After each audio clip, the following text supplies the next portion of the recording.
took one of my grandchildren with me, and it just was really special. You know, I have always been a very child oriented adult. I focused on the next generation. And now, as a grandparent, I focus on the next generation with an S. And I'm also focusing on the previous generation with an S. God is so absolutely amazing.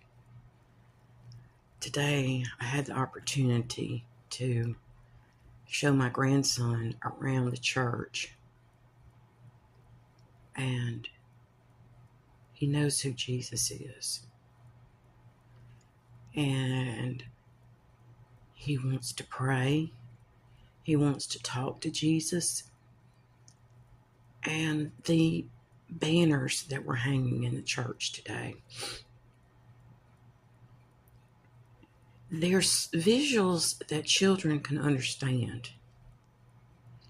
They're not just for children, but for people that struggle to understand English, that struggle to understand words. That's why art is so important. It's not just painting or drawing or using crayons. It's art.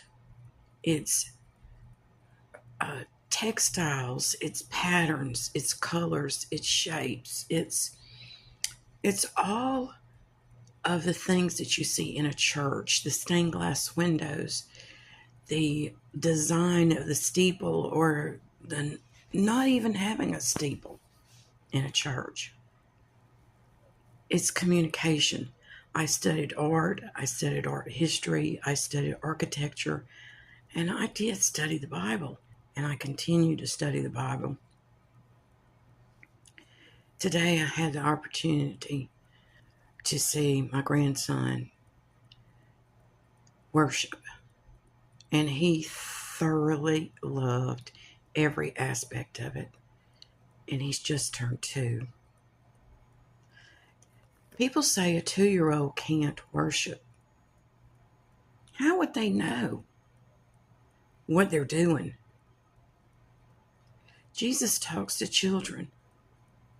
He says, do not bring just adults to me. Do not bring just the suffering to me.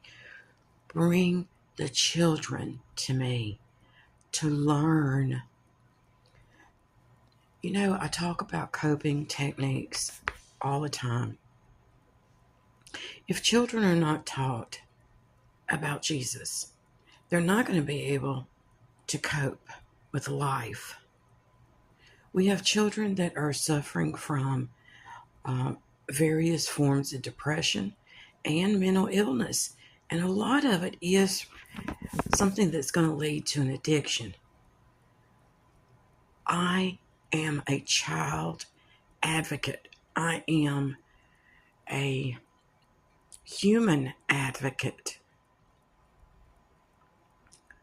I want to be the one to point you to the solution, not to the problem. And right now we have families that are not bringing children to church. They don't believe it's important. I beg to differ. I took my children to church as soon as I could after they were born. You know, the doctor usually says you need to stay home and rest and, you know, kind of establish a little bit of a routine. But as soon as I got released to ride and drive and do something other than just go back for a postpartum checkup to my doctor, my children went to church. They were introduced to Jesus in the womb. I believe that children need to know that they are loved. But it doesn't stop with just children. Every one of us are children in our heart. Some of us need toys to play with, whether it's a drone, whether it's an ATV, whether it's a new stereo system, surround sound, new television, new remote control. I don't know. Maybe it's new clothes. You need something to play with. But each one of us need to know why we're here. We're not here for selfish reasons.